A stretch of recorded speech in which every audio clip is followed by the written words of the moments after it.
Welcome to Egypt, home to one of the most advanced and enduring civilizations of the ancient world.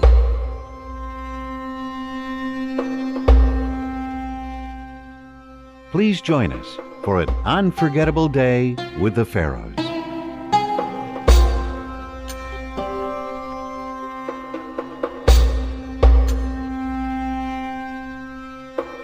Egyptian pyramids were built as tombs for the pharaohs.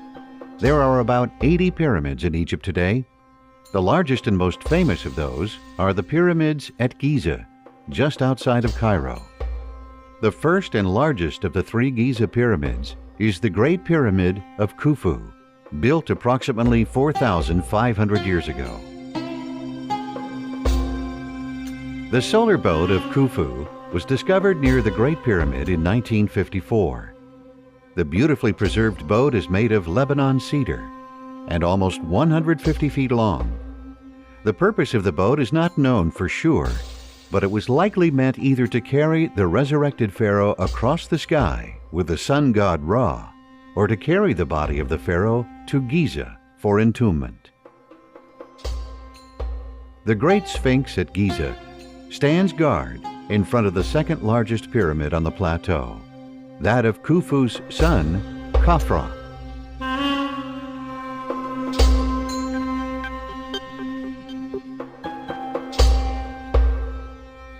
Situated on the border of Upper and Lower Egypt, Memphis was the capital of Egypt during the Old Kingdom and remained an important city for centuries thereafter. Little remains of the once grand city, but the lovely alabaster Sphinx and an unfinished colossus of Ramses II make it well worth a visit.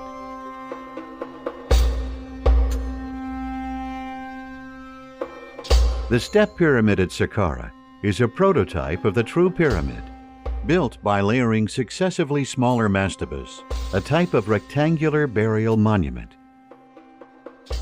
As the first royal tomb in pyramidal form and the first large monument built with limestone, the Step Pyramid was revolutionary in Egyptian architecture.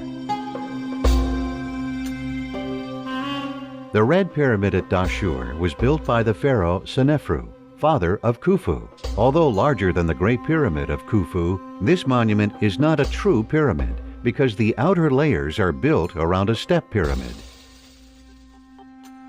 The Bent Pyramid was Senefru's attempt at a true pyramid. Unfortunately for him, the angle was too steep and had to be altered about midway up to relieve stress on the foundation.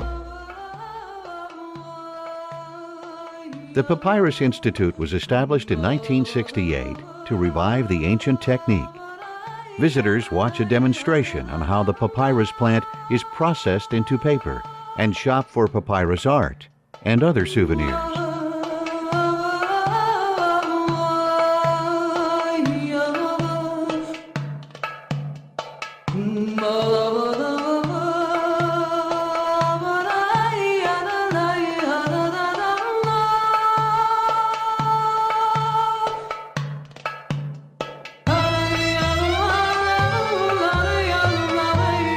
The Egyptian Museum is a vast repository of treasures from pre-dynastic through the Greek and Roman periods. Exhibits range from huge statues to coins and papyrus. The hundreds of objects recovered from the tomb of Tutankhamun show the remarkable artistry of the ancient Egyptians. The area known as Old Cairo is the oldest part of the city and the site of settlements which predate Cairo.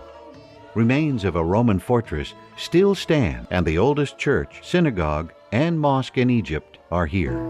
St. Mary's Coptic Church is known as the Hanging Church because it is built over a passage in the Roman fortress.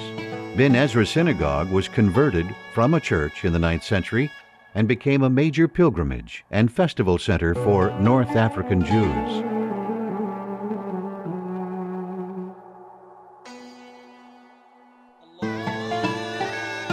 The Grand Muhammad Ali Mosque occupies an imposing position within the Saladin Citadel in the center of Cairo.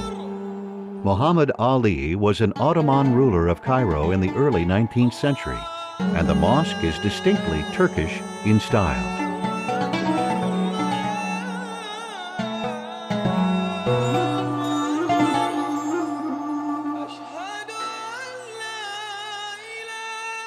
Khan El Khalili is a vast open-air market where you can shop for most anything, from spices to souvenirs to camels.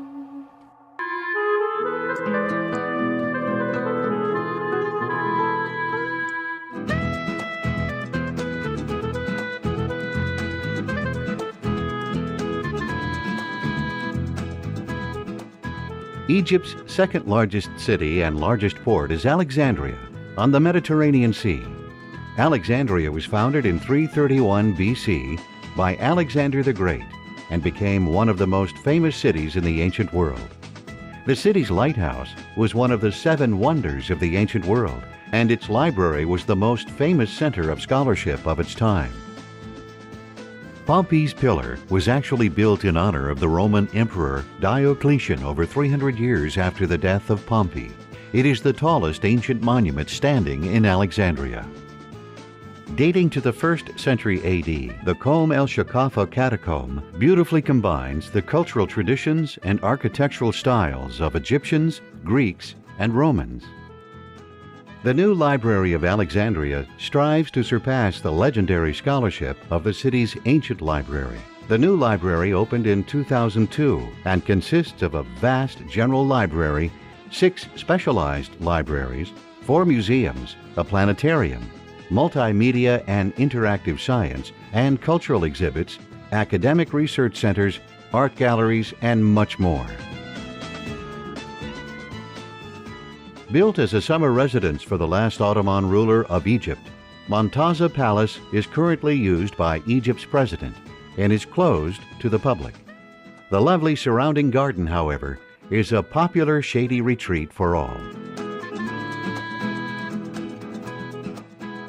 About 60 miles west of Cairo, on the Mediterranean coast, the village of El Alamein was the site of an important Allied victory during World War II. Over 80,000 soldiers were killed or wounded in a number of battles in the area.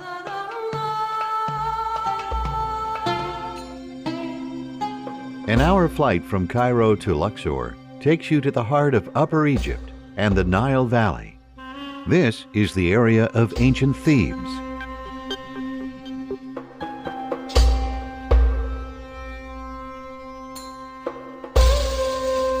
The mortuary temple of Hatshepsut on the west bank of the Nile near Luxor honors the reign of one of ancient Egypt's very few female rulers. Hatshepsut ruled for over 20 years.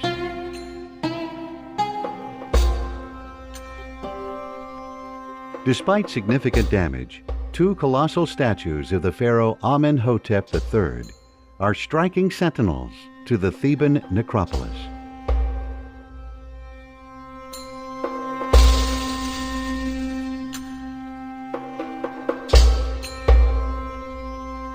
Within the Theban necropolis, the Valley of the Kings was the royal burial grounds from approximately the 16th to the 11th century BC. The tombs were cut deep into the valley walls, with long, elaborately painted corridors leading to the burial chambers. Of 63 recorded tombs, that of Tutankhamun, opened by Howard Carter in 1922, was the only one to be discovered with most of its contents intact.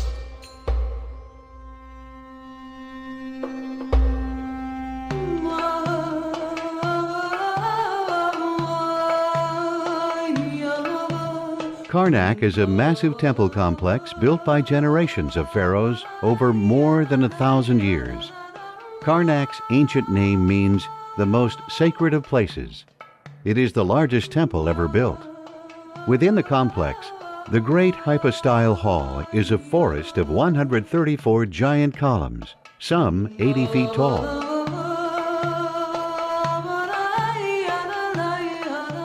The beautiful Luxor Temple was a center of the important annual festival of Opet, which celebrated the divinity of the pharaoh.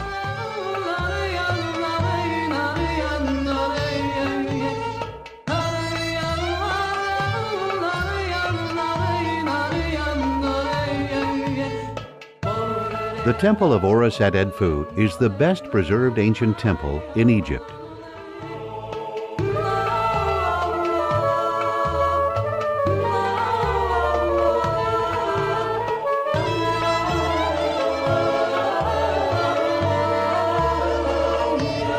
Cruises of 3, 4, and 7 nights travel on the Nile between Luxor and Aswan, with escorted daily sightseeing along the way. Cruises on Lake Nasser are also available. Depending on cabin configuration, cruises accommodate 50 to 150 passengers.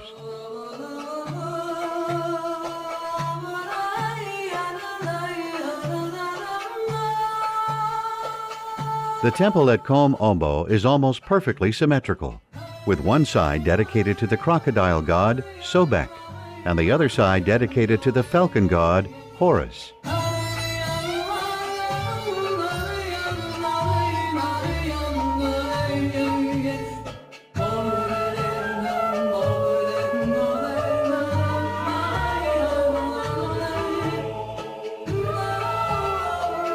The unfinished obelisk in the ancient granite quarries at Aswan would have stood a record 137 feet high and weighed 1,200 tons if completed.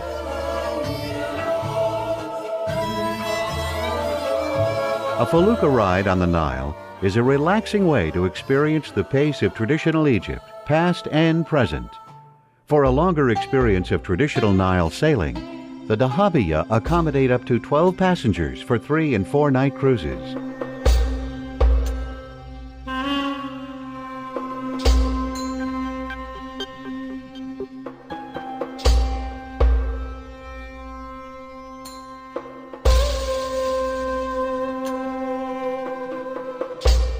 The 25-minute flight from Aswan to Abu Simbel offers sweeping aerial views of Lake Nasser, a 350-mile-long reservoir created as a result of the construction of the Aswan High Dam in the 1960s. Today, the temples at Abu Simbel overlook Lake Nasser, but their original location is hundreds of feet under the surface of the lake. The temples were moved to their current site in the 1960s. Ramses II had the temples built to honor himself and his queen, Nefertari, and to intimidate his Nubian neighbors to the south. Now, as our day comes to a close, consider immersing yourself with your best walking shoes and a good sun hat and all of your senses in a week or two with the pharaohs. Truly, a trip of a lifetime.